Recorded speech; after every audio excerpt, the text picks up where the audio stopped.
할렐루야, 연희 제자훈련원에 오신 우리 성도님들을 환영하고 축복합니다. 저는 연희교회 청년부를 섬기고 있는 문대성 강도사입니다. 오늘부터 저와 5주간의 출애굽기 여행, 산책, 오늘 강의의 목적은요, 우리가 이 출애굽기 강의를 통해서 하나님의 말씀을 더욱더 우리가 가까이 하고 또한 배워감을 통하여서 이 말씀을 읽는 데 목적이 있습니다. 우리가 이 출애굽기를 통해서 하나님의 말씀을 더욱더 친숙하게 함께 읽어 나아가고 또한 더욱더 가까이 나아가는 우리 연일교회 귀한 성도님들이 되시길 소망합니다. 특별히 오늘 이 출애굽기를 통해서 저의 강의 목적은요, 출애굽기 각 장별로 어떤 내용이 있는지 특별히 장 제목을 중심으로 그 내용을 살펴보려고 합니다.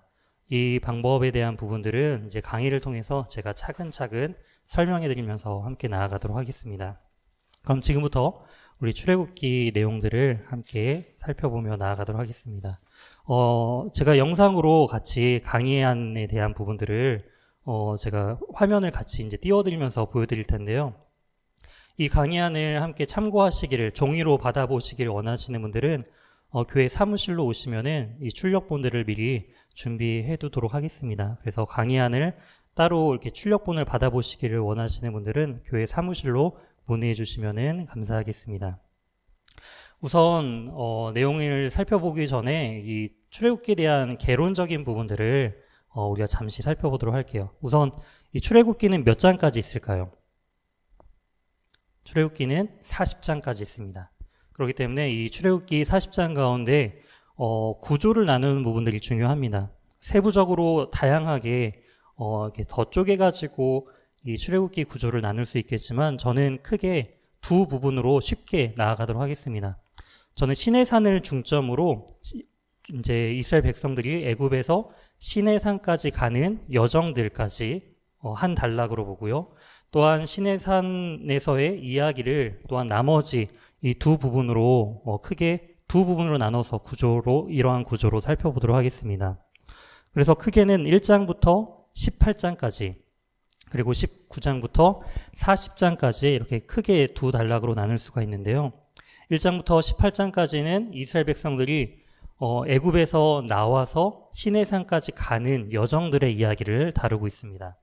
또한 19장부터 나머지 40장, 좀 더 구체적으로 얘기하자면은 민수기 10장 10절까지가 바로 시내산에서의 이야기다라는 것이죠. 그렇기 때문에 시내산 안에서 다루는 장들이 굉장히 많다라는 것을 우리가 알 수가 있어요. 그래서 19장부터 레위기를 거쳐서 민수기 10장 10절까지가 바로 시내산에서 있었던 이야기임을 우리는 또 알 수가 있습니다. 그리고 우리가 출애굽기라는 그 이름, 성경의 이름에 대한 부분들도 우리가 살펴볼 필요가 있는데요. 제가 여기에 강의 안에 적어놓은 것처럼 원래 히브리어 성경에는 이 출애굽기에 대한 부분들을 베엘레 쉐모트라고 부릅니다. 바로 이것들의 이름들이라는 뜻을 가지고 있죠. 출애굽기는 이것들의 이름들은 이러하니 라는 부분들로서 이제 시작이 되는데요. 그것의 첫 시작에 대한 부분들을 따서 이것들의 이름들이라는 뜻을 가진 베엘레 쉐모트가 원래 히브리식 성경의 이름입니다. 근데 70인용으로 이제 이 히브리 성경을 헬라어로 번역하는 과정 가운데 출애굽기라는 그 엑소더스라는 그 애굽에서 나왔다라는 뜻을 가진 영어식 이름을 바로 우리가 한글로 번역을 하면서 출애굽기, 이제 한자어 성경을 번역하면서 출애굽기라는 그 한글 성경으로서 우리가 이제 접하게 된 것이죠. 이러한 배경들이 이제 출애굽기의 이제 간략적인 구조와 또한 이름들의 뜻임을 우리가 볼 수가 있습니다. 특별히 이제 출애굽기 40장까지 각 장별로 우리가 그 장의 이름을 살펴보도록 할게요. 그래서 원래 1장에 대한 부분들은 여기 파란색, 1장 옆에 파란색 부분에 고역이라고 적혀져 있죠. 그렇기 때문에 우리가 이 파란색 부분들을 이제 계속적으로 반복을 하면서 우리가 습득을 하면서 각 장별로 장 제목은 무엇인지 그 장에 있었던 이야기는 어떤 것들이 있는지를 중점으로 우리가 함께 살펴보았으면 좋겠습니다. 원래 제가 진행하는 강의는 소수정예로 서로 토론을 하면서 많은 이야기를 그리고 질문들을 나누는 형식으로 원래 강의를 진행했습니다. 하지만 저희가 온라인으로 진행을 하다 보니까 좀 일방적인 그런 강의 형식으로 좀 치우칠 경향이 있는데요. 최대한 그러지 않을 수 있도록 제가 질문도 혼자 있지만 질문도 성도님들이 앞에 계시다라는 생각을 가지고 질문도 할 테니까 우리 성도님들도 이 영상을 보시면서 함께 그 질문에 답해 주시고 또한 궁금한 점이 있다면은 또 개인적으로 저한테나 아니면 문의를 또 여기 밑에 댓글에 이제 그 질문들을 올려주시면은 그 내용들을 가지고 또 다음 강의에 또한 그 질문들을 답변하는 쪽으로 서로 소통하면서 나아가도록 하겠습니다.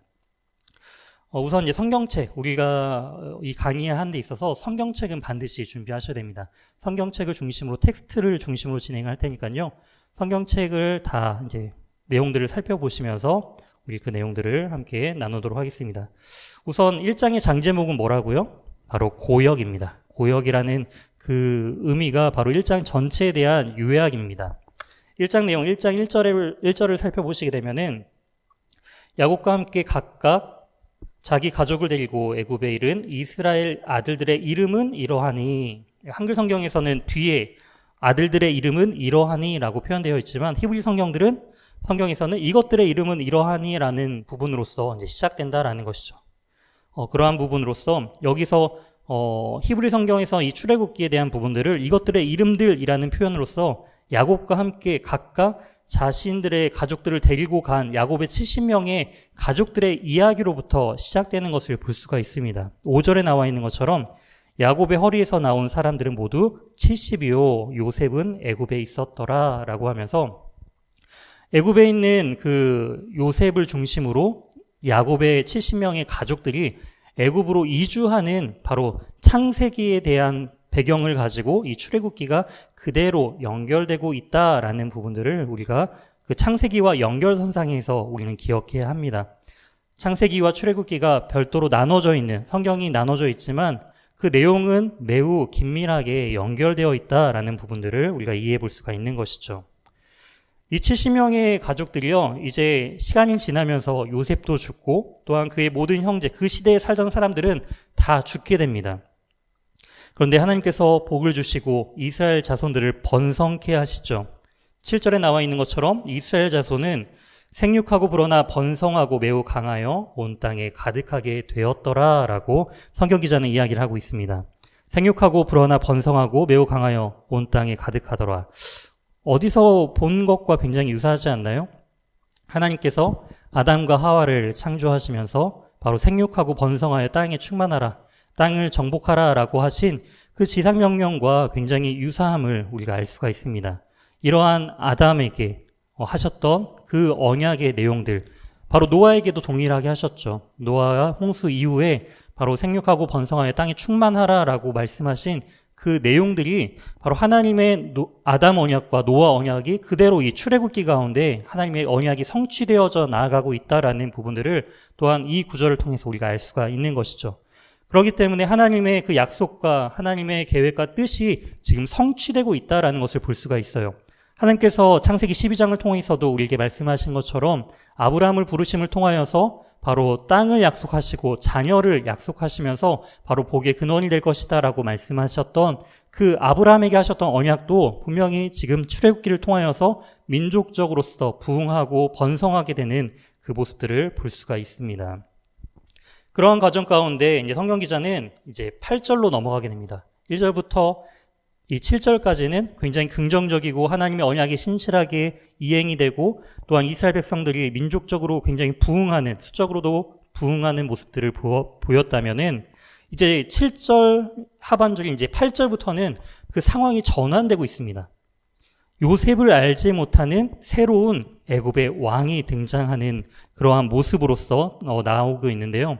이 부분에 있어서는 애굽의 애굽 왕이 요셉을 알지 못한다라는 그 의미는 요셉 자체를 알지 못한다라는 의미도 있겠지만 더 중요한 의미는 하나님께서 요셉을 통하여서 하신 그 하나님 여호와의 위대한 그 하나님을 모르는 왕이 등장했다라는 부분들을 우리가 이해해 볼 수 있다라는 것이죠. 즉 요셉을 알지 못하는, 즉 하나님을 알지 못하는 애굽의 새로운 왕조가 시작되었음을 알 수가 있습니다. 그랬을 때 이 새로운 왕은요, 이스라엘 백성들을 보고는 바로 그들이 바로 우리보다 많고 강하다라고 평가를 합니다. 요셉을 알았던, 그리고 하나님의 은혜를 알았던 그 바로 왕은 그들과 함께 동역하고 함께 머물러 사는 것을 기쁨으로 알았지만, 이제는 그 요셉을 알지 못한, 하나님을 알지 못하는 왕으로 말미암아 그들은 눈에 골칫거리가 되고 마는 것을 볼 수가 있습니다. 그래서 이제 이런 부분들을 제가 이제 강의 안에서도 이 내용들을 굉장히 축약적으로 제가 정리한 게 이 화면에 나와 있는 부분들입니다. 이 화면에 있는 부분들은 축약적으로 제가 정리한 부분이기 때문에 참고하시면서 정리를 하시고, 중요한 것은 바로 이 텍스트 자체에 대한 부분들을 이해하시고 넘어가시는 게 더 중요합니다. 이제 백성들이 많아졌기 때문에 이 애굽 왕의 이제 정책은요, 친 이스라엘 정책이 아니라 이스라엘 백성들을 숫자를 줄이는데 이제 모든 그들의 정책이 바뀌는 것을 볼 수가 있습니다. 그들이 왜 이렇게 고민을 하느냐? 10절 말씀이죠.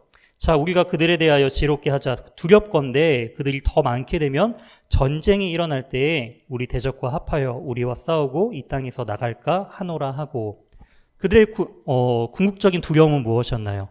바로 전쟁, 이방인들과 전쟁을 하게 되었을 때 이스라엘 백성들이 혈통적으로 애굽인들이 아니기 때문에 바로 대적들과 함께 자신들을 배반할 경우 그들 세력도 워낙 많기 때문에 이 애굽이라는 이 제국이 순식간에 무너질 수 있게 되겠다라는 두려움이 몰려들었다라는 것이죠. 일어나지 아니할 일들을 가지고 지금 지레 겁을 먹고 그러한 일들에 있어서 대비하는 것들을 볼 수가 있습니다. 그래서 그들의 숫자를 줄이기 위해서 그들에 대한 대우가 달라지는 것을 볼 수가 있다라는 것이죠.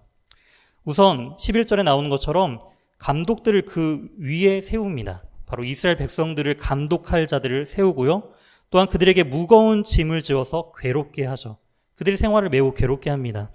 그리고 바로를 위하여 국고성 비돔과 라암셋을 건축하게 하는 것을 볼 수가 있습니다. 군사적인 요충지로서 또한 식량을 저장할 그러한 성들을 지금 이들을 통해서 만들게 되는 것을 볼 수 있다는 것이죠. 그들은 학대를 당하는 것을 볼 수가 있습니다. 사회적인 이제 대우가 완전히 달라지고 그들은 이제 노예로서 전락해버리는 그 모습들을 볼 수 있다는 것이죠. 하지만 이렇게 학대를 받을수록 어떻게 되나요? 그들은 더욱 번성해져 나아갔습니다. 하나님의 은혜죠. 하나님의 역설이죠. 그들을 자유롭게 할 때 그들이 번성한 것이 아니라 오히려 학대를 받을수록 그들은 더 강해지고 그들은 더 번성해졌다라는 것입니다. 이러한 모습들을 보면서 이제는 더 두렵게 되는 거죠. 그렇기 때문에 이러한 이스라엘 자손에게 이를 더 엄하게 시키는 것을 볼 수가 있습니다.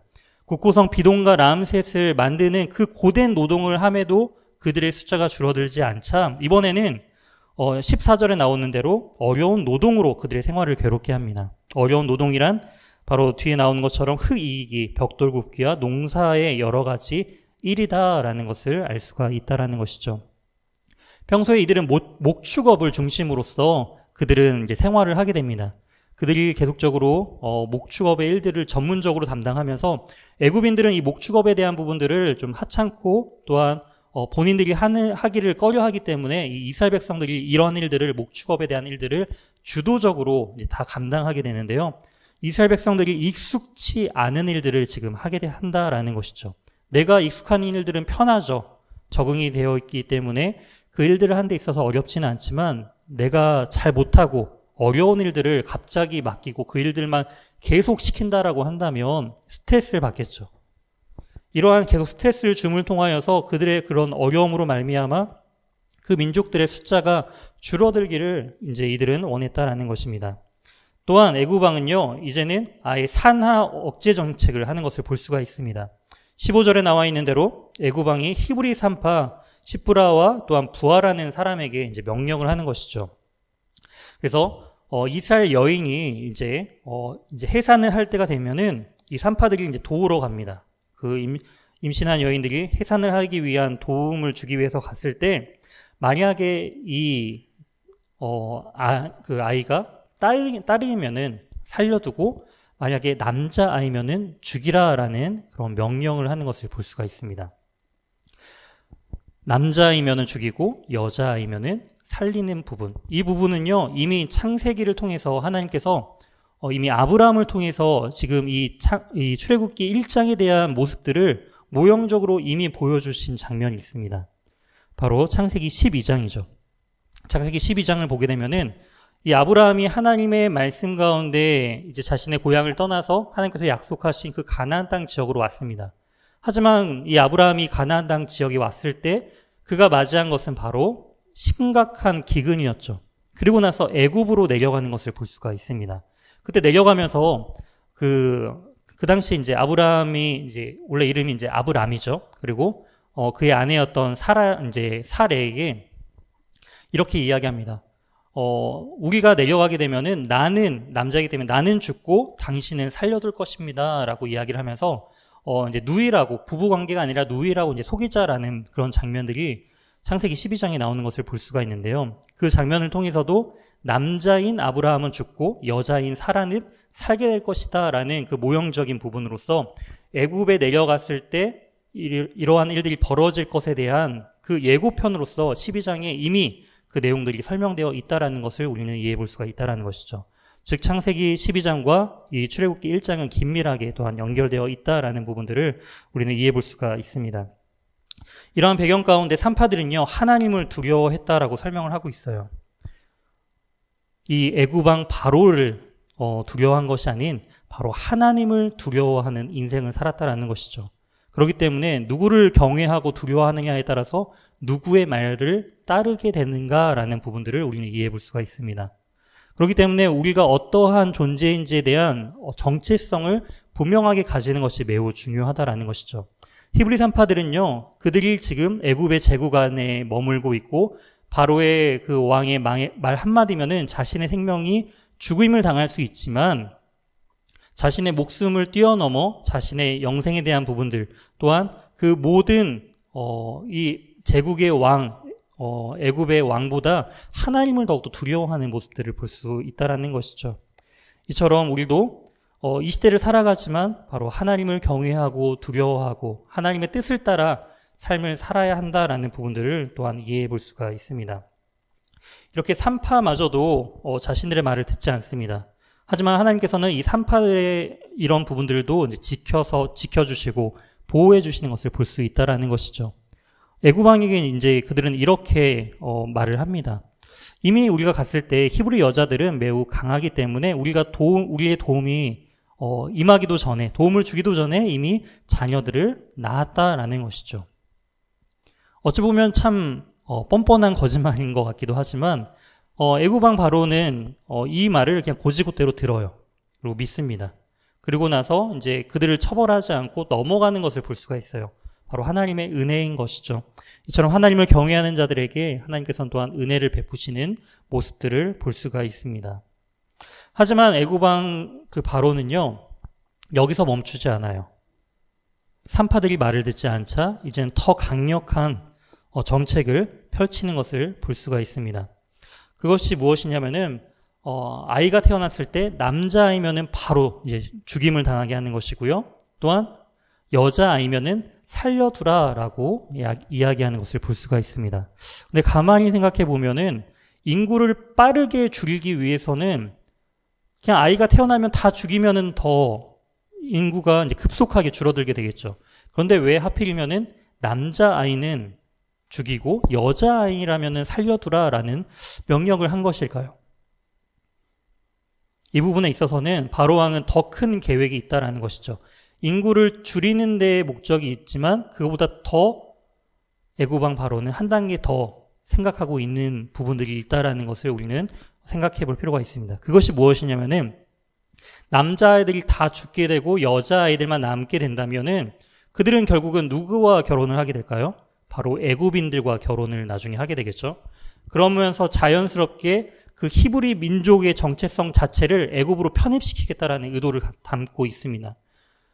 즉 그냥 인구 자체를 말살시키겠다는 게 아니라 인구 전체를 애굽화 시켜버리겠다라는 그런 바로의 야심찬 계획이 이 안에 담겨져 있다라는 부분들도 우리는 생각해 볼 수 있다라는 것이죠. 이러한 가운데 이러한 내용으로서 이제 1장의 내용이 마무리되는 것을 볼 수가 있습니다. 그래서 1장의 제목이 뭐죠? 고역이죠. 바로 힘든 일들.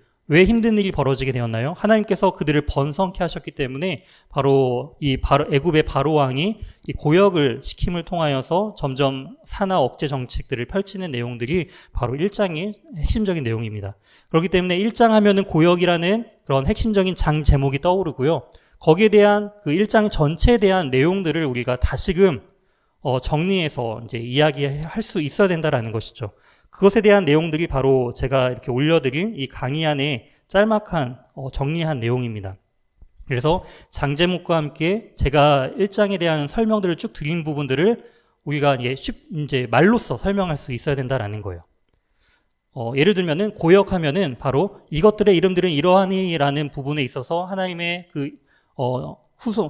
야곱의 그 후손들에 대한 70명의 이주한 후손들의 이야기로부터 이 출애굽기가 시작된다라는 부분들로서 하나님께서 생육하고 번성할 땅에 충만하라는 하나님의 은혜 가운데 그들은 번성하였지만 요셉을 알지 못하는 새로운 왕조가 세워짐을 통하여서 그들에게 이제 국고성 비동과 라암셋을 만들게 하고 그럼에도 불구하고 그들이 번성하자 이제는 흙이기와 또한 벽돌 굽기와 그 다음에 농사 일들을 지키는 부분들 그리고 거기에서 그치는 것이 아니라 히브리 산파 시브라와 부하를 통하여서 또한 그 남자 아이면은 죽이고 여자 아이면 살려라 라는 부분까지 나아갔다가 그래도 말을 듣지 않자 이제는 태어나자마자 모든 남자아이는 죽여라 라는 부분들까지 나아갔던 내용들이 바로 출애굽기 1장의 내용입니다 라는 부분들로서 이렇게 1장의 장제목과 함께 1장의 전체에 대한 간략적인 흐름들을 설명할 수 있을 만큼 익숙하게 나아가시면 됩니다. 제가 원하는 부분들이 여기까지인 거예요. 그래서 1장 하면은 장제목 고역, 1장 고역. 그러면서 1장의 내용들을 쭉 이렇게 스스로 설명할 수 있을 만큼 그렇게 나아가시면 좋겠습니다. 여기까지가 이제 1장에 대한 부분입니다. 벌써 1장을 마쳤어요. 그럼 몇 장이 남았죠? 이제 39장이 남아있다라는 것입니다. 이제 이 부분들을 우리가 5주간 즐겁게 한 장 한 장씩 나아가면 좋을 것 같습니다. 이제 1장을 마치고 나서 이제 2장에 대한 부분으로 넘어가도록 할게요. 2장의 장제목은 뭘까요? 여기 적혀 있는 것처럼 모세 출생입니다. 2장 장제목이 뭐라고요? 모세 출생. 1장은요, 고역. 2장은 모세 출생. 1장은요, 고역. 2장은 모세 출생. 쉽죠? 이제 이 모세 출생에 대한 부분들을 이제 살펴보도록 할게요. 1장의 그 고역의 여러 가지 그런 어려움을 배경 가운데 모세가 태어나게 되었다라는 것을 우리는 알 수가 있습니다. 2장 1장 내용 중에 레위 가족 중 한 사람이 가서 레위 여자에게 장가들어 이 부분을 통해서 레위 남자와 레위 여자가 결혼해서 이제 자녀가 태어났다라는 부분으로서 레위가 굉장히 이제 강조되는 것을 볼 수가 있습니다. 레위에 대한 부분들을 우리가 한 번 더 레위 지파에 대한 부분들을 우리가 생각해 봤을 때 야곱의 12명의 아들 중 이제 레위 같은 경우에는 세 번째 아들이죠. 르우벤, 시므온, 그다음에 레위, 그다음에 네 번째 아들이 유다 이렇게 넘어가는데요. 이 세 번째 아들인 이 레위 같은 경우에는 두 번째 아들인 이 첫째 아들과 두 번째와 세 번째 아들은 이 야곱의 축복 가운데 저주를 받게 됩니다. 시므온과 레위 같은 경우에는 그 창세기 34장을 보시게 되면은 디나가 이제 성폭행을 당하는 그런 끔찍한 일을 당하자 이 시므온과 레위가 바로 칼을 차고 그들을 다 진멸하는 모습들을 볼 수가 있죠. 그런 가운데 저주받은 야곱에게 아버지에게 저주받은 지파가 바로 아들이 바로 이 레위입니다. 그러한 저주의 후손들인 이 레위 남자와 레위 여자가 결혼을 해서 또한 레위 아들을 낳게 되는 그 모습들을 볼 수가 있는 것이죠. 2절 말씀을 보니까 그 여자가 임신하여 아들을 낳으니 그가 잘생긴 것을 보고 석 달 동안 그를 숨겼으나 라고 기록되어 있습니다. 낳고 보니까 너무 잘생긴 거예요. 잘생겨서 원래는 분명히 남자아이가 태어나면은 다 죽여라. 분명히 이제 이 강에 던져서 나일강에 던져가지고 죽여라라고 지금 바로왕은 명령을 했는데 이 명령을 어기게 되면은 이 부모는 다 죽게 되는 것이죠. 가족들은 다 죽게 되는 것인데 그럼에도 불구하고 이 모세가 태어났을 때 모세를 숨겼다라는 거예요. 석 달 동안이나. 왜요? 잘생긴 것을 보고라고 성경은 기록되고 있습니다. 어떠신가요? 우리 성도님들은, 그리고 이 영상을 보고 있는 우리 만약 학생들이 있다라고 한다면 과연 나는 살아남을 수 있을까? 이 자리에 서 있는 저는 살아남을 수 있었을까요? 네.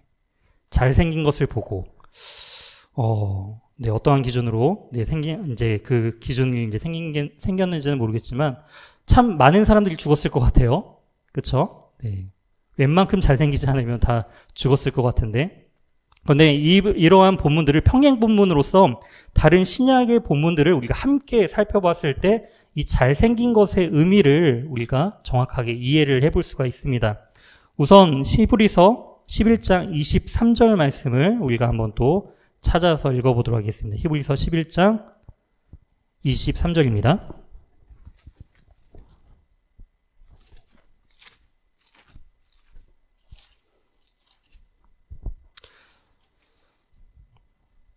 여기서 보시게 되면은 믿음으로 모세가 낳았을 때 그 부모가 아름다운 아임을 보고, 히브리서는 더 심해요. 이 출애굽기 2장에서는 모세가 잘생긴 것을 보고라고 했는데 여기서 히브리서는 아름다운 것을 보고라고 이야기를 하고 있죠. 꽃미남이죠, 꽃미남. 이렇게 잘생기고 아름다운 아이가 아니면 이제 다 죽게 된다라는 거예요. 이제 살 확률이 더 줄게 된 것 같아요. 그럼 우리에게 희망이 없을까요? 근데 여기를 보게 되면은 한 가지 희망이 생깁니다. 사도행전 7장 20절 말씀 또 한번 찾아보도록 할게요. 사도행전 7장 20절. 스데반 집사가 이제 죽음에 이르기 전에 마지막 고별 설교를 하는 과정 가운데 7장 20절 말씀을 보시게 되면은 사도행전 7장 20절. 그때 모세가 낳는데 하나님 보시기에 아름다운지라 라고 설명하고 있습니다. 여기서 말하는 그런 잘생김, 그것은 히브리서 말하는 것처럼 아름다움이죠. 근데 그 아름다움이 무엇이냐? 바로 사도행전 7장에서 말하는 것처럼 하나님 보시기에 아름다움이다라는 거예요. 진정한 아름다움은, 미적인 아름다움은 인간의 기준으로서의 아름다움이 아닌, 잘생김이 아닌 하나님이 보시기에 아름다운 것이 진정한 아름다움이다라는 것을 알 수가 있는 것이죠. 즉 하나님의 마음으로 자신의 생명을 걸고 이 모세의 부모는 이 모세를 숨겼다라는 것입니다. 근데 왜 석 달 동안밖에 숨길 수 없었을까요? 자녀를 키워보신 분들은 알겠지만 아이가 태어나고 첫 번째 태어날 때는 울음소리가 그렇게 크진 않아요. 신생할 때는 물론 크긴 하지만 그렇게 크진 않아요. 하지만 100일째 좀 지나게 되면은 석 달 지났다라는 것은 이제 100일이 된 거잖아요. 아이가 100일이 지나면은 뭔가 한번 바뀝니다. 100일째 되면, 그래서 100일 잔치를 하는 것처럼 아이가 이제 100일이 되면은 울음소리도 엄청나게 커져요. 활동적이게 되고요. 이러한 부분들을 이제 보게 되었을 때 더 이상 그러한 부분들을 숨길 수 없는 상태가 되었다라는 것을 강조하고 있다라는 것이죠. 3절. 더 이상 숨길 수 없게 되는 상황 가운데 되었을 때 그렇다면 어떻게 해야 할까요? 나일강에 던져야겠죠. 죽여야겠죠. 하지만 이 모세의 부모는 그렇게 하지 않았습니다. 하나님께 맡겼다라는 것이죠. 어떻게요? 갈대 상자를 가져다가 역청과 나무진을 칠하고 아기를 거기에 담았다라고 성경은 기록하고 있습니다. 중요한 것은 갈대 상자에 역청을 칠해서 그리고 나무진을 칠했다. 방수를 해서 이제 물이 스며들지 않게 아이를 보호했다라는 것이죠. 근데 중요한 것은 이 갈대 상자로 이제 번역된 히브리어 단어입니다. 테바라는 단어인데요. 이 테바라는 단어는 딱 세 군데 정확하게 이제 쓰이는 것을 볼 수가 있습니다.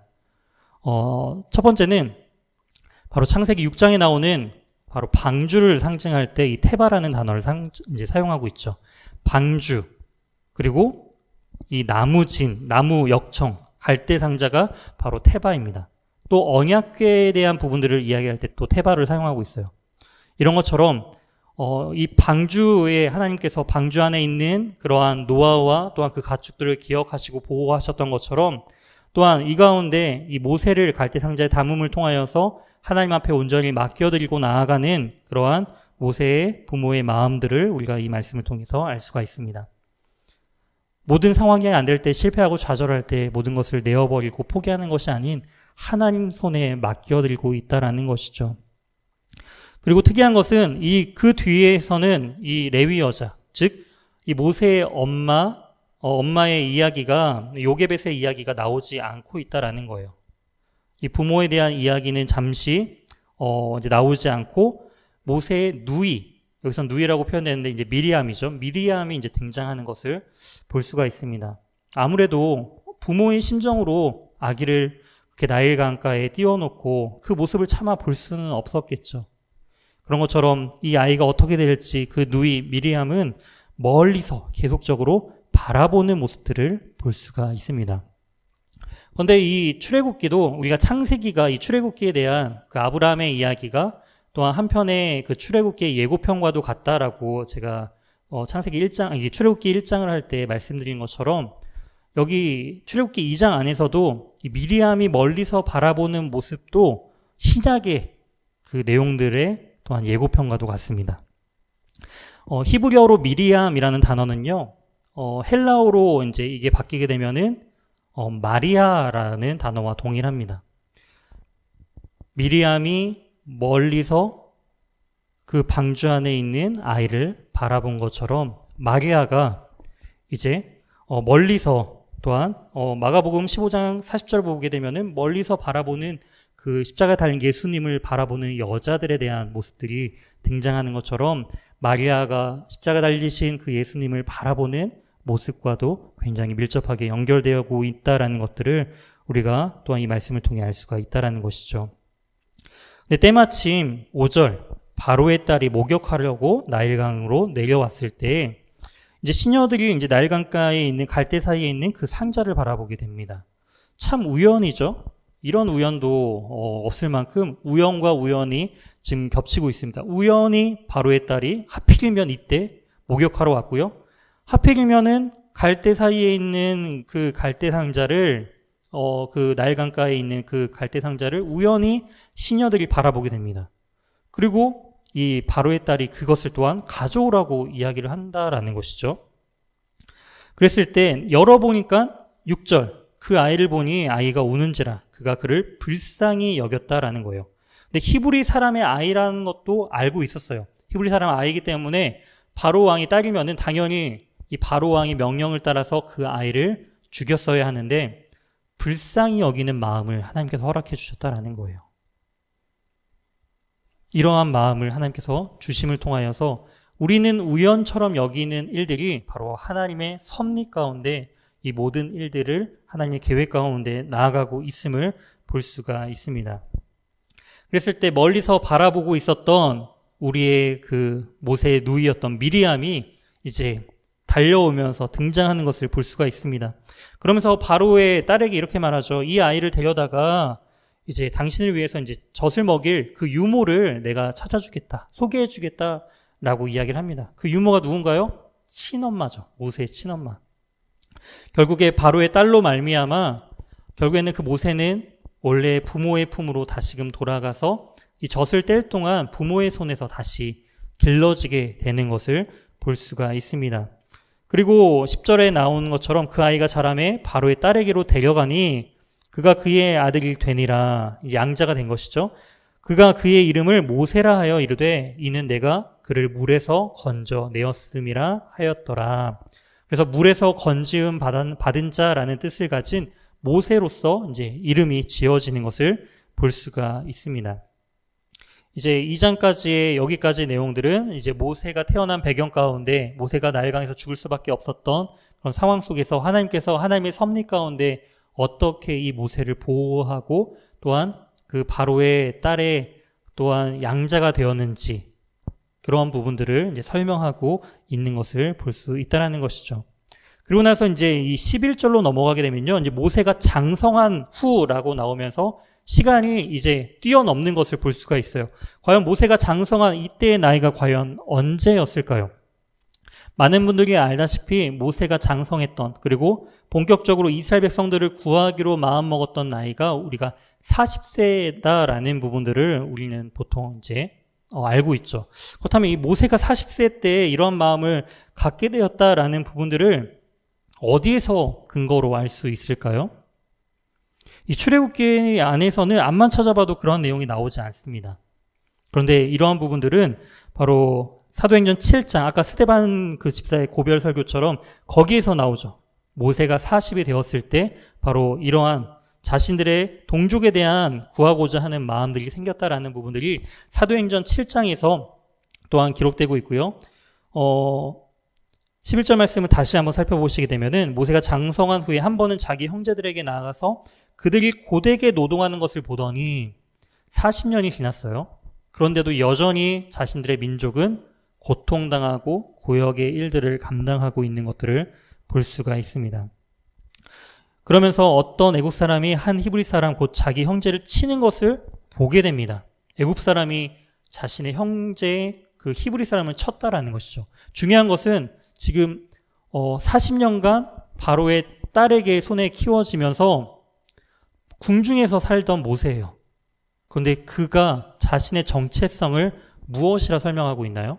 나는 애굽 사람이야. 애굽의 바로 왕의 그런 공주의 아들이야 라는 그러한 자신의 위치를 애굽 사람으로서, 애굽의 왕자로서 인정한 것이 아니라 바로 히브리 사람으로서, 히브리 사람들이 나의 동족이다 라는 부분으로서 지금 나의 형제다라고 표현을 하고 있다라는 거예요. 히브리서 11장 24절에 나와 있는 것처럼 바로의 공주의 아들이라 칭함받기를 모세는 거절했다라고 히브리서 기자는 기록하고 있습니다. 그의 정체성은 애굽 사람이 아닌 바로 히브리 사람이다라는 것을 우리는 알 수 있다라는 것이죠. 어떻게 이것이 가능했을까요? 우리가 생각해 볼 때 모세가 아주 어렸을 때, 젖을 떼기까지 그 전까지 누구의 손에 길러지게 되죠? 바로 부모의 손에 길러지게 됩니다. 친부모의 손에. 그때 이 부모가 했던 핵심적인 가르침이 바로 자신의 정체성에 대한 부분이다라는 것이죠. 그가 애굽 사람이 아닌 히브리 사람이요, 또한 영원하신 하나님을 믿는 백성됨을 그 부모는 어렸을 때, 아직 젖을 떼기 전이었던 그 아이에게 젖을 떼는 그 순간까지 가르쳤다라는 것입니다. 어렸을 때 배웠던 그 신앙이 무너지지 않고 그가 40세가 되었음에도 불구하고 그 정체성은 유지되고 있었다라는 것이죠. 이처럼 신앙 교육은 참으로 중요합니다. 우리가 언제 하나님의 말씀을 어려서부터 배우는 데 있어서 참 중요하다라는 부분들을 또한 이 말씀을 통해 알 수가 있다라는 것이죠. 11절부터 12절 말씀을 계속 보게 되면은 모세는 계속 봐요. 자신의 시각으로 이 민족적인 상황과 어려움들을 보게 됩니다. 그리고 그 봄을 통해서 결국에는 자신의 방법으로 이 문제를 해결하고자 하는 그 노력들을 하는 것을 볼 수가 있어요. 그 부분이 뭐냐면은 12절에 나와 있는 것처럼 좌를 살펴 사람이 없음을 보고 그 애굽 사람을 쳐 죽여 모래 속에 감추니라. 이 모세는 이 자신의 형제를 도와줄 방법으로, 자신의 방법으로 바로 애굽 사람을 죽이는 것을 볼 수가 있습니다. 모세는 자신의 방법으로 이 모든 것들을 해결하려고 하는 그러한 생각과 또한 그런 권력을 가지고 있었음을 알 수가 있습니다. 하지만 하나님께서는 이러한 모세가 자신의 힘으로 무엇인가 이 모든 것들을 극복해내고 이기려고 하는 그 모든 방법들을 제거하시고 다시금 그를 훈련시키시는 것을 볼 수가 있는 것이죠. 다음날 돼서 보니까 이제 두 히브리 사람이 서로 싸웁니다. 그랬을 때 왜 같은 민족끼리 싸우냐 이렇게 말렸을 때 그 히브리 사람이 말해요. 너가 어제 애굽 사람을 죽인 것처럼 우리도 죽이려고 하느냐? 아무도 보지 않은 줄 알았어요. 설령 이 자신의 동족으로 생각한 이 히브리 사람들은 자신의 편을 대어줄 줄 알았어요. 하지만 그렇지 않았죠. 이미 자신의 그런 죄에 대한 부분들, 애굽 사람을 죽였다라는 부분들이 이미 소문이 났겠구나라는 부분으로서 그는 두려워합니다. 그리고 어떻게 하느냐? 바로 미디안 지역으로 도망가는 것을 볼 수가 있어요. 15절에 나오죠. 바로가 이 일을 듣고 모세를 죽이려고 하여 찾는지라 모세가 바로의 낯을 피하여 미디안 땅에 머물며라고 하면서 이제 애굽의 왕자에서 도망자의 신세로 전락하는 것을 볼 수가 있습니다. 근데 궁금한 게 있어요. 당시 애굽의 왕이었어요. 절대 권력이었던 애굽의 왕자였습니다. 그런데 애굽인을 죽였어요. 물론 큰 죄죠. 사람을 죽인 큰 죄인데 그 사람을 죽였다고 해서 과연 애굽에서 떠나 왕자에서의 자리까지 떠나서 그렇게 도망가야 할 그런 신세가 되는 것이 솔직히 이해가 되지는 않는 것 같습니다. 그런데 이런 부분들은 이 애굽의 역사적인 배경들을 보게 되면은 우리가 쉽게 이해해 볼 수가 있어요. 그게 뭐냐면은 모세를 이제 입양한 이 바로의 공주는요, 바로 왕에 이어서 이제 절대 권력을 가진 매우 강력한 그런 권력을 가진 이제 여왕이었습니다. 그런데 이 여왕이 이쯤 해가지고 죽게 되었다라는 거예요. 그러니까 이 모세를 보호해줄 정치적인 기반이 사라져 버렸다라는 것이죠. 그리고 새로운 왕이 된 이 애굽의 바로 왕은요, 그 눈에 가시 같던 이 모세를 언제 이제 처단시킬까 이런 고민들을 하고 있었을 때 좋은 이제 빌미를 주게 된 것이죠. 이러한 배경 가운데 모세는 이제는 도망자의 신세로서 전락하게 되는 것을 알 수가 있습니다. 그래서 15절 하반절에 나와 있는 것처럼 미디안 땅에 머물며 하루는 우물 곁에 앉았다가 그 미디안 제사장의 7딸을 이제 만나게 되는 것을 볼 수가 있어요. 우물가에서 이 여인을 만나게 되고 또한 그 여인 중에 한 명과 이제 결혼하는 그런 결혼에 대한 스토리가 이어지는데요. 이 부분은 참 야곱의 이야기와 매우 유사합니다. 형 에서를 속여서 또 아버지 이제 이삭을 속여서 장자권을 이제 빼앗은 야곱은요, 결국에는 형 에서를 피해서 바담 아람으로 이제 피신하게 되죠. 거기서 우물가에서 한눈에 반하게 되는 라반의 둘째 딸이었던 라헬을 만나게 되는 장면이 이제 창세기 29장에 이제 등장을 하는데요. 그런 가운데 이제 30장에서 이제 29장에서 결혼을 하고 30장에서 아이들을 낳게 되는 그런 장면들과 매우 유사한 그런 본문임을 우리가 알 수가 있습니다. 이렇게 미디안 지역으로 도망오게 된 이 모세는요, 이제 이 르우엘의 7명의 딸 중에서 미디안 제사장 르우엘의 7명의 딸 중에서 그 중에 십보라라 하는 여인과 이제 결혼하게 되는 것을 볼 수가 있습니다. 그리고 거기서 아들을 낳게 되죠. 게르솜이라는 이제 아들을 낳게 됩니다. 게르솜이라는 뜻은 타국에서 나그네가 되었다라는 뜻이죠. 아들의 이름을 지으면서 이제 타국에서 나그네 인생을 살게 되었던 자신의 그런 상황들을 이제 이야기하는 것을 볼 수가 있습니다. 그리고 23절에 나오는 것처럼 여러 해가 지나게 되는 것을 볼 수가 있다는 것이죠. 시간이 한 번 더 건너뛰게 되는 거예요. 아까 앞에서도 아기였던 그 모세가 시간이 지나고 장성하여서 40세가 된 모세의 이야기가 그려졌다라고 한다면 여기 23절에 나온 여러 해는 과연 모세가 몇 세가 되었을 때 이야기일까요? 그것은 또다시 40년이 지난 모세가 80세가 된 후의 이야기입니다. 이 부분에 있어서도 그 근거가 사도행전 7장 30절에 등장하고 있습니다. 모세가 이제 80세가 되었던 그 나이를 또한 정확한 나이를 이제 기록하고 있다라는 것이죠. 그렇기 때문에 모세의 나이의 기점으로서 이제 40년씩의 주기가 또 굉장히 중요하다라는 것을 볼 수가 있습니다. 이 출애굽기 안에서의 그리고 이 모세 오경 안에서의 그 40년간의 기간들은 매우 또 중요한 기간들이에요. 모세의 그런 시대적인 나이의 구별들을 40세, 80세, 120세 이렇게 구별할 수 있는 것처럼 40년간의 또 광야 생활 이렇듯 40이라는 숫자는 또한 상징적이고 매우 또 중요한 숫자임을 또한 알 수 있다라는 것이죠. 그러면서 여러 해가 지난 후에 이 모세를 죽이려고 했던 그 애굽의 왕은 죽었습니다.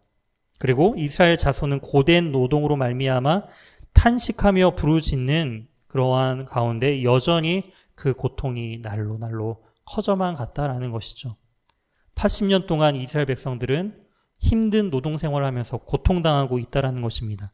그리고 비로소 그 부르짖는 소리가 하나님께 상달되었다라고 또한 성경 기자는 또 이야기를 하고 있습니다.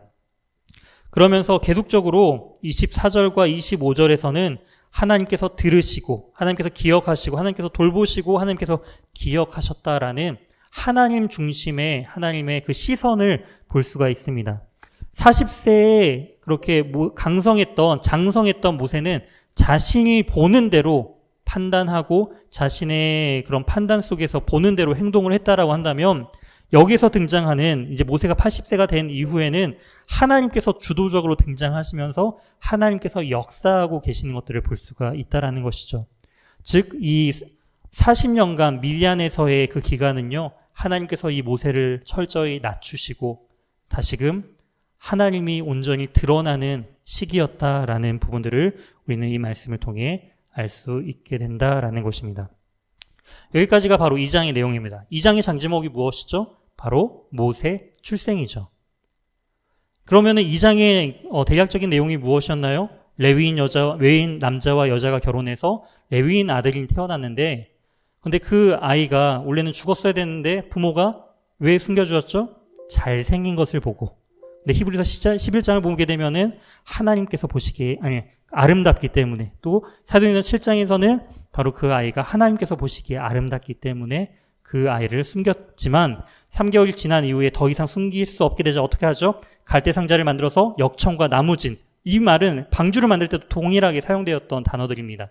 역청과 나무진을 칠해서 그 아이를 나일강 갈대 사이에 두었을 때 누가 보게 되죠? 우연히 나일강에 목욕하러 온 이제 바로의 딸이 시녀들을 통해서 그 아이를 보았을 때 하나님께서 주시는 마음으로서 그를 불쌍히 여기게 되고 그를 양자 삼게 되는 모습들을 볼 수가 있고요. 시간이 지납니다. 어떻게 몇 년이 지나죠? 40년이 지나서 그가 장성했을 때 그가 보고 그가 이스라엘 자신의 형제들이 당하는 고통에 분노하면서 애굽 사람을 쳐서 죽입니다. 그 사실이 탄로나자 미디안 광야로 도망을 가서 그 중에 이제 미디안 제사장인 르우엘의 딸 시보라와 결혼을 해서 이제 거기서 아들을 낳게 되는 게르솜이라는 아들을 낳게 되는 부분과 또 하나님께서 그 이스라엘 백성들의 고통을 이제 기억하시고 돌보시고 보시면서 이제 하나님께서 주도적으로 역사하시는 그러한 시작에 대한 내용들이 바로 출애굽기 2장의 내용이다라는 부분으로 이제 정리해 볼 수 있습니다. 이렇게 1장과 2장 내용들을 우리가 살펴보았어요. 1장의 장제목은 뭐죠? 고역입니다. 2장은요, 모세 출생. 1장 고역, 2장 모세 출생.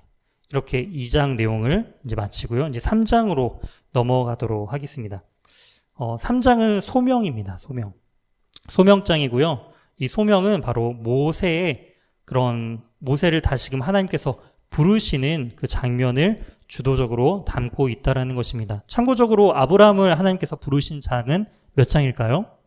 우리가 잘 알다시피 바로 창세기 12장에서 하나님께서 아브라함을 부르시고 하나님께서 그 아브라함에게 소명을 주시는 그 부르심에 대한 부분들을 우리가 살펴보았듯 바로 모세를 부르시는 하나님께서는 바로 이 3장에서 모세가 장성하고 모세가 힘이 있고 모세가 무엇인가 하려고 할 때 하나님께서 그를 부르신 것이 아니라 모세가 이제 80이 되고 이제 나는 할 수 없습니다라는 철저한 낮아짐을 통하여서 하나님만 의지하게 하시고 그때야 비로소 하나님께서는 이 모세를 부르셨다라는 것입니다.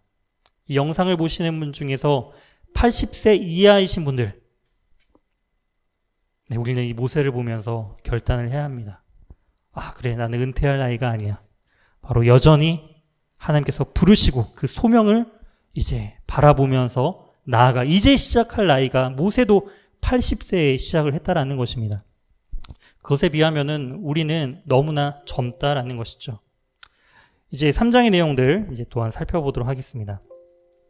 모세가 그의 장인 미디안 제사장 이드로의 양떼를 치더니 뭔가 좀 이상하지 않나요?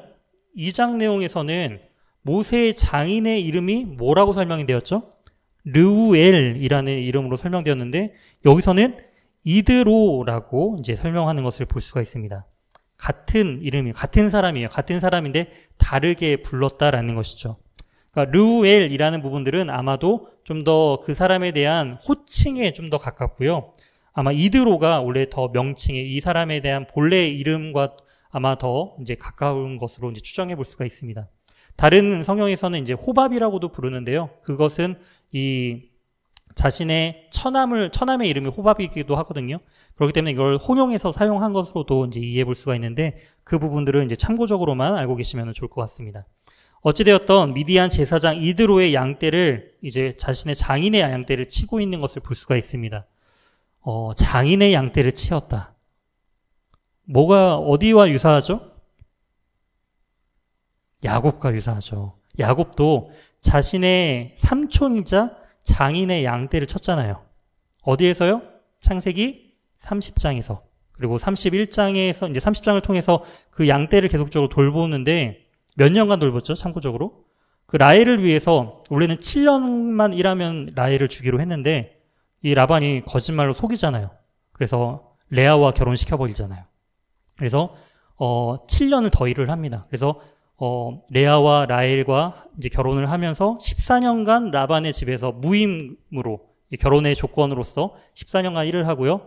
6년간은 이제 어느 정도 그 임금 협상을 이제 벌이게 되죠. 그래서 이제 어느 정도의 임금을 받고 6년간 더 일을 해가지고 이 삼촌 라반의 집에서 이제 20년간 거의 종처럼 일을 하는 것들을 볼 수가 있는데요.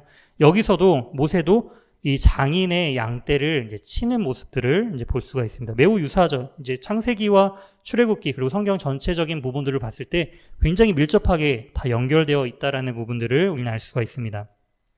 그랬을 때 광야 서쪽으로 인도하여 하나님의 산 호렙까지 갔다라는 거예요. 미디안에서 이 호렙산까지, 이 호렙산은 다른 말로 시내산입니다. 이 시내산까지 가게 되는 거리가 꽤 먼 거리예요. 그럼에도 불구하고 이 야곱이 자신의 그 삼촌이자 장인인 그 라반의 양떼들을 정말 이렇게 잘 돌본 것처럼 이 모세도 책임감을 가지고 자신의 장인 이드로 그리고 르우엘의 그 양떼들을 잘 돌보고 있었음을 알 수가 있습니다. 우연히 그 가게 되는 그 산, 호렙산, 하나님께서 거기서 그를 만나주고 계시는 것을 볼 수가 있습니다. 그렇기 때문에 출애굽기에서 가장 핵심적인 장소는 시내산이에요. 바로 여기서 나오는 호렙산이다라는 것이죠. 이 산을 중심으로 우리가 아까 구조를 살펴보았죠. 출애굽기가 몇 장부터 몇 장에 대한 부분으로 나눠볼 수 있다고 했죠. 1장부터 18장 그리고 19장부터 40장까지 시내산을 중심으로 바로 시내산을 출발하는 여정과 그리고 시내산에 도착해서 시내산에서의 이야기에 대한 부분들을 우리가 살펴보았죠. 그런 것처럼 이 호렙산에서 하나님께서 이 모세를 만나 주셨다라는 것입니다. 그랬을 때 2절 말씀을 보시게 되면 여호와의 사자가 떨기나무 가운데로부터 나오는 불꽃 안에서 이 모세에게 나타나십니다. 떨기나무 가운데서 나오는 불꽃 안에서 말씀하셨다라는 것이죠. 그 모습이 너무나 신기한 거예요. 모세가 보기에는 분명히 불이 붙은 나무인데 타지 않고 있는 그 모습을 보고 너무나 신기해서 가까이 나아가는 것을 볼 수가 있습니다. 그랬을 때 불 가운데 하나님께서 모세를 부르시죠. 모세야 모세야 라고 그를 부르십니다. 그리고 그 음성을 들은 모세가 하나님 앞에 나아갑니다. 그랬을 때 5절 하나님이 이르시되 이리로 가까이 오지 말라 내가 선 곳은 거룩한 땅이니 내 앞에서 신을 벗으라 라고 말씀하고 계십니다. 유대의 전통적인 의미에서 이 신이라는 것은 신발이라는 것은요 자신의 소유를 또한 상징하고 있습니다.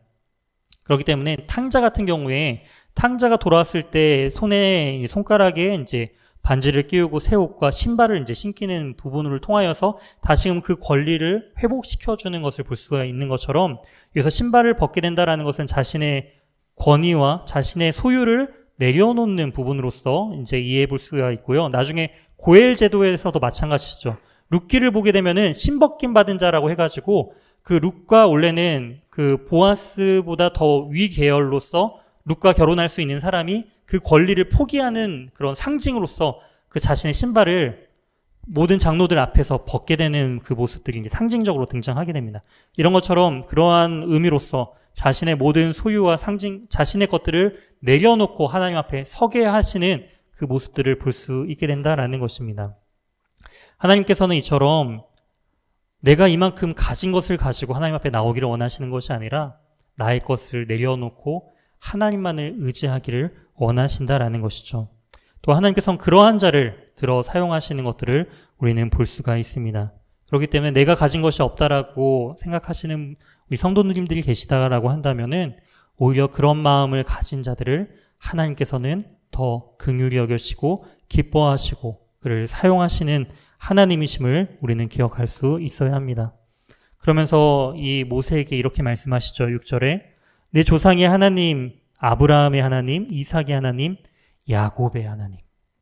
창세기에 나오는 그 언약의 하나님이, 그 약속의 하나님이 바로 모세의 하나님이심을, 그리고 이 시대를 살아가고 있는 우리의 하나님이심을 말씀하고 계시다라는 것이죠. 그러고 나서 하나님께서는 이제는 이 모세를 통해서 그 울부짖고 있는 애굽에서 고생하고 있는 이스라엘 백성들을 다시금 구원해서 애굽에서 나오게 할 계획들을 이제 모세에게 알려주고 계십니다.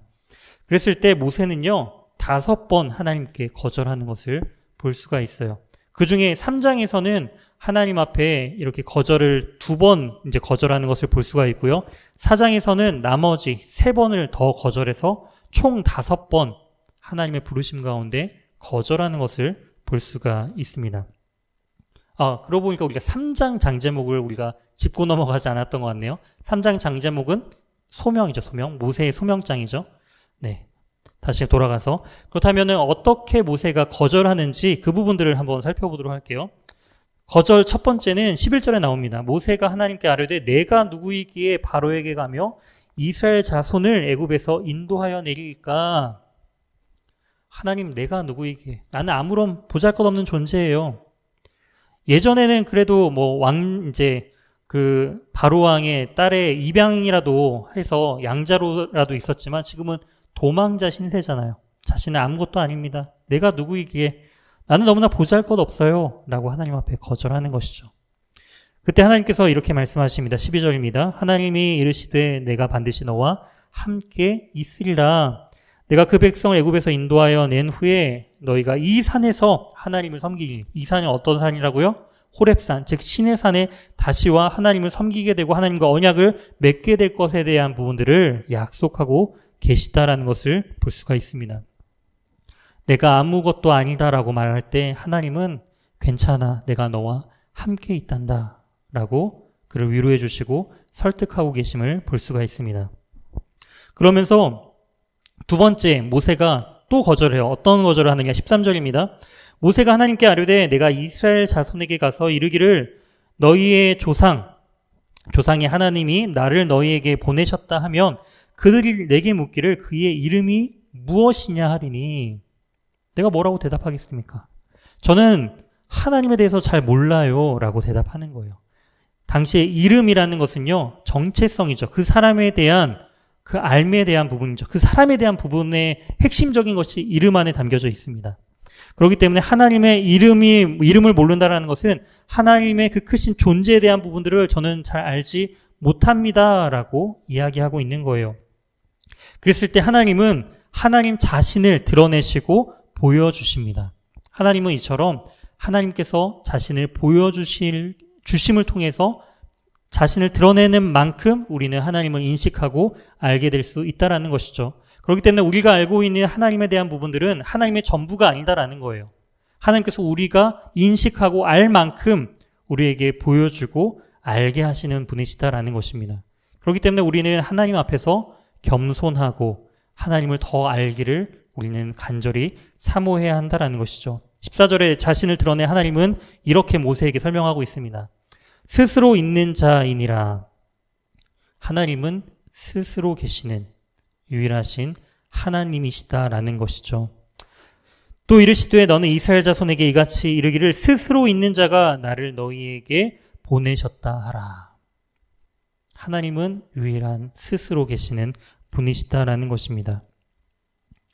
이처럼 하나님께서는 이 모세에게 저는 하나님의 이름도 하나님에 대한 것들을 잘 몰라요 했을 때 하나님은 자신을 드러내시고 자신을 설명해 주시는 하나님이심을 또한 우리에게 알 수가 있습니다. 이처럼 그 뒤에도 많은 부분들을 우리가 살펴보아야 하겠지만 이 부분들은 이제 앞으로 출애굽을 하게 되면 어떤 일들이 벌어질지에 대한 내용들을 하나님께서 미리 이 모세에게 알려주신 내용들이 그 이후에 대한 내용들이에요. 그래서 이 부분들은 시간 관계상 다 살펴보지는 못하고요. 이제 내용들을 또한 통독하시면서 이 내용들을 또한 나머지 부분들을 살펴보셨으면 좋겠습니다. 그래서 3장은 소명장이고요. 우리 다시 한번 1, 2, 3장, 지금 1, 2, 3장 했죠? 1, 2, 3장에 대한 내용들을 한번 다시 복습해 볼게요. 1장 제목, 고역. 2장, 바로 모세 탄생. 3장, 소명. 여기까지 살펴보았죠. 소명인데 하나님께서 이 모세를 부르셨을 때 몇 번이나 모세가 거절했다고요?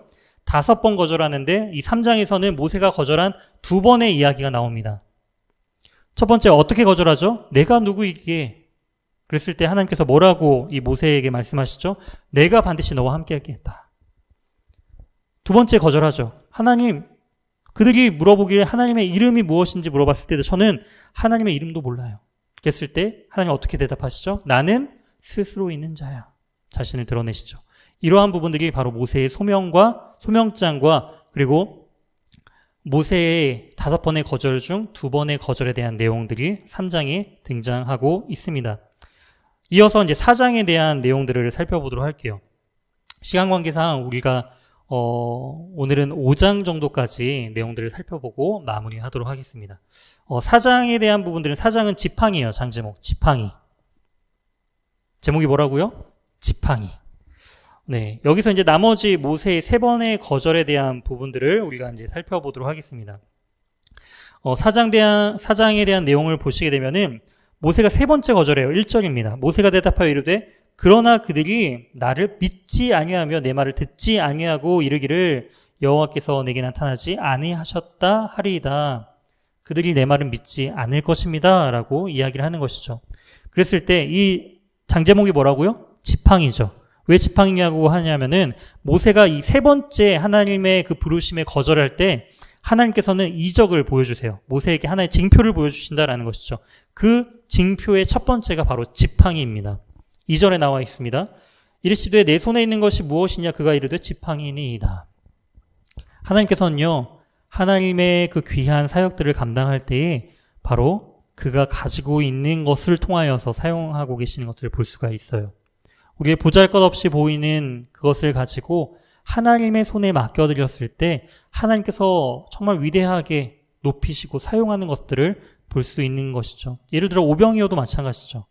어린 소년의 손에 들렸던 물고기 2마리와 보리떡 5개가 예수 그리스도의 손에 올려드렸을 때 5,000명이 넘는 그 사람들의 숫자가 이제 배불리 먹고 12광주리가 남는 이제 그런 부분들을 볼 수가 있습니다.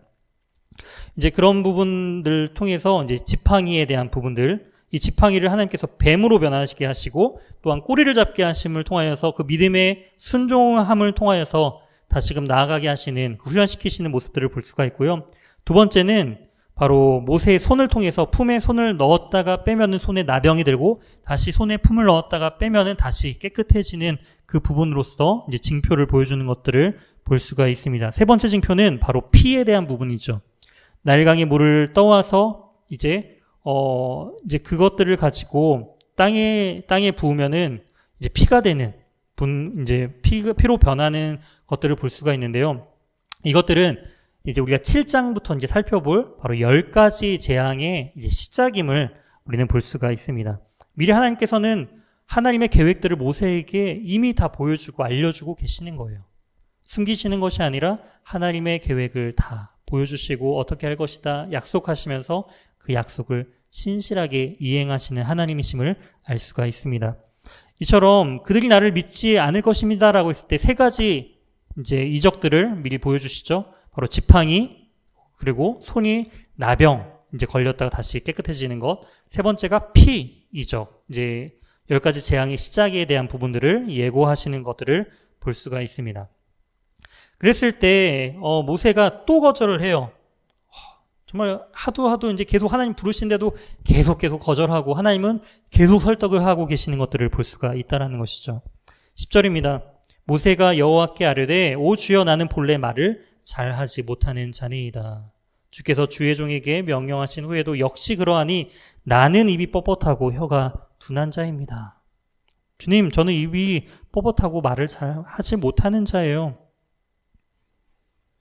하지만 그 모세의 그 과거의 이력을 보게 되면은 모세는 애굽의 왕자였죠. 그렇기 때문에 당시 가장 뛰어난 학문과 또한 수사하는 그러한 언어에 대한 부분들을 훈련을 받았을 것입니다.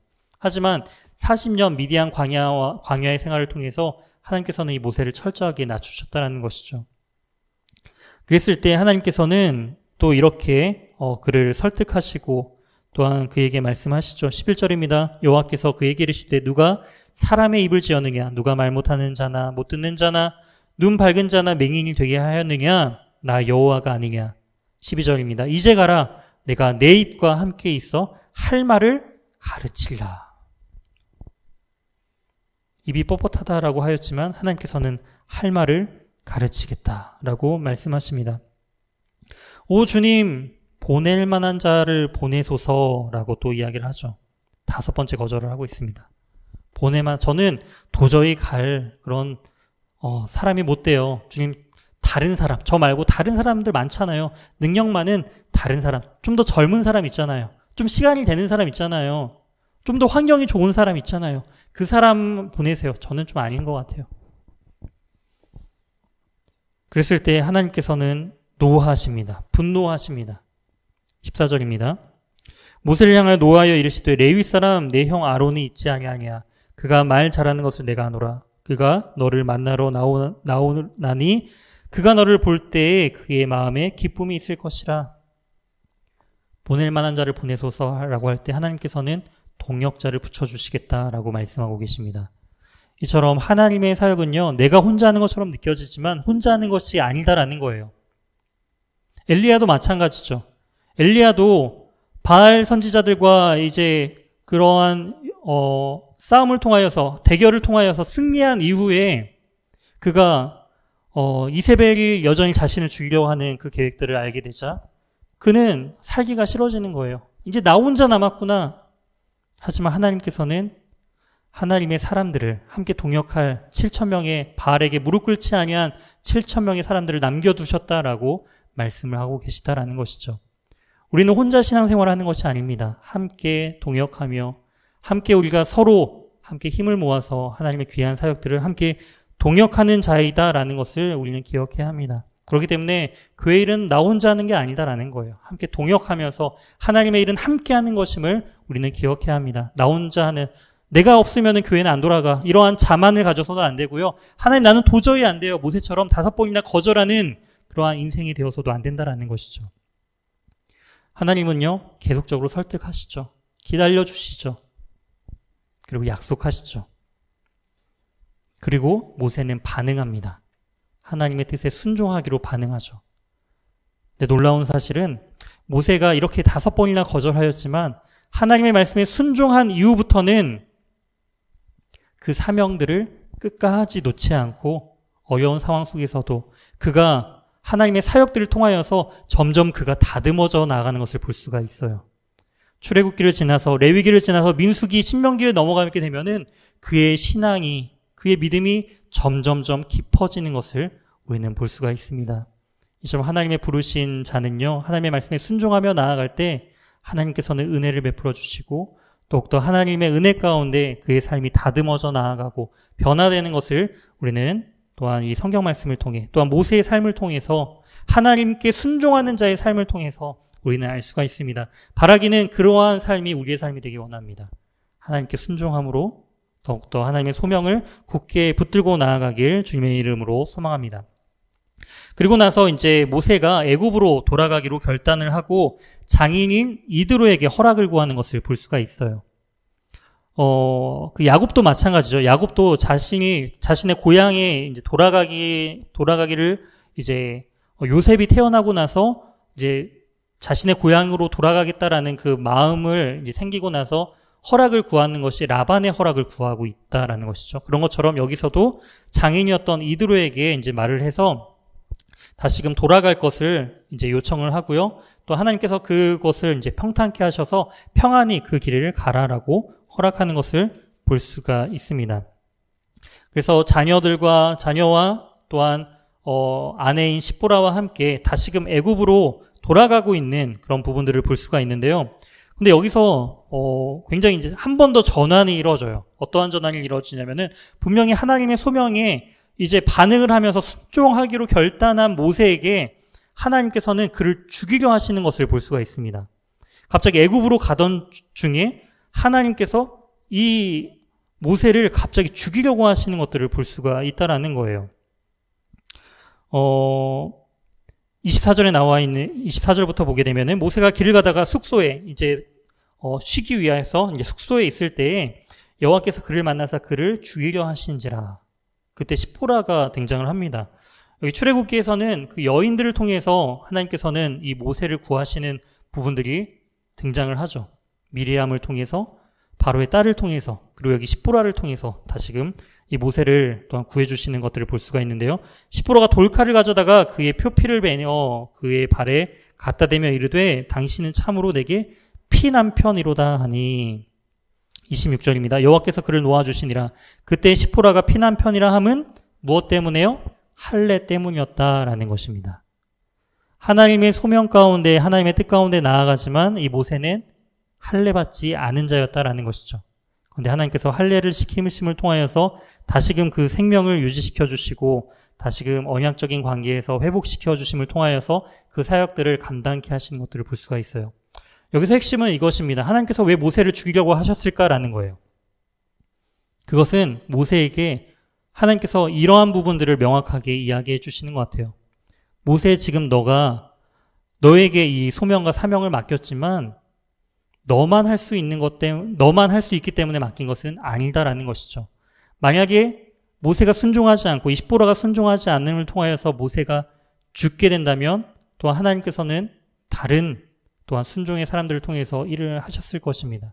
이런 것처럼 나만 할 수 있다라는 그 부분들을 철저하게 하나님께서는 내려놓게 하신다라는 것이죠. 하나님께서는 철저한 순종과 또한 자신의 모든 것들을 하나님 앞에 다시금 내어놓고 나아가게 하는 것들을 볼 수가 있습니다.